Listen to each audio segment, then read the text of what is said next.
Үшінші түн. Бұл түні оңаша үйде алданыш болмай, патшаның қолы босасымен әңгіме бастала берді. Ей ұлы бақытты патшам.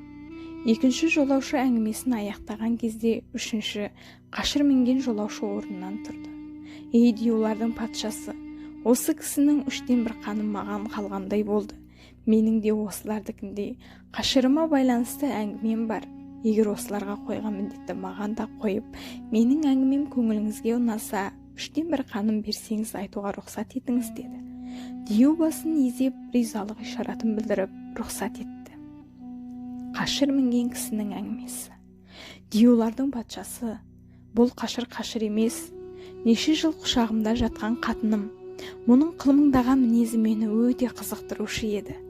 Өзім саудагер болып, дүние жетіп тұрған соң, керек деген затын екі етпей түгел орындап әкеліп отырдым. Кемсіз кең дүниенің ортасында жасады бұл қатын. Бір кезде өлмей көз тоймайтын дүние мені ұзақ жолға итермеледі. Қаладан қалаға кезбесең, сауданың жөні келмейді. Саудаға шықтым. Пайданың қызығына түсіп, бір жыл өткізіп, түнделетіп үйіме келдім.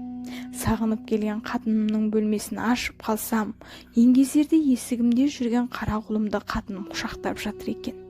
Есіктің сыртылымен оянып кеткен қатыным көзі маған түсті де, қасында тұрған бір көзе суды бір дуа оқып маған шашты.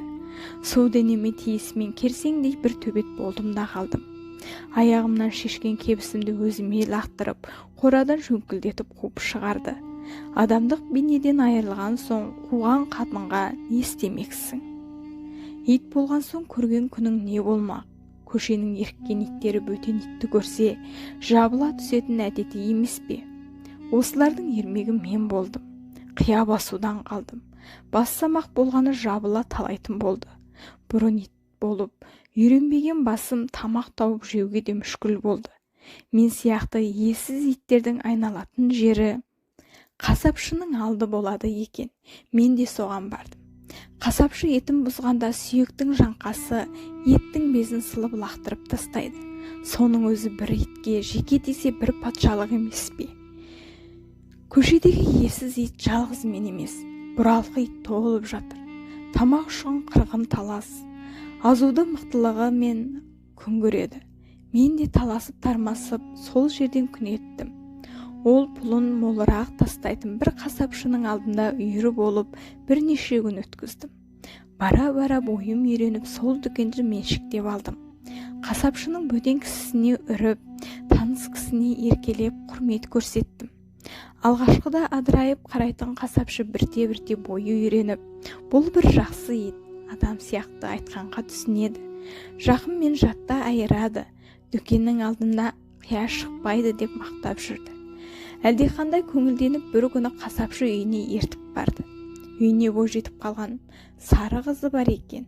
Мені көрді де ұялып бетін бүркеді. Әкесі таңырқап кімнен ұялғанын сұрады қызынан. Қызы, сіздің ит деп ертіп келгеніңіз адам, мен содан ұялдым деді. Олай болса, сен мұны адам қыл көрейін деді қызына. Қызы бір керсен суға дем салды да маған жаңбырдай жаудырып шашты. Сол су денеме қалай тиді, солай мен адамдық қалпыма келдім. Қасапшыға оқиғамды түгел айтып болған соң қызға жалындым. Менің қатынымды дуамен түсін өзгертіп бермесең, мені тірі қоймас дедім.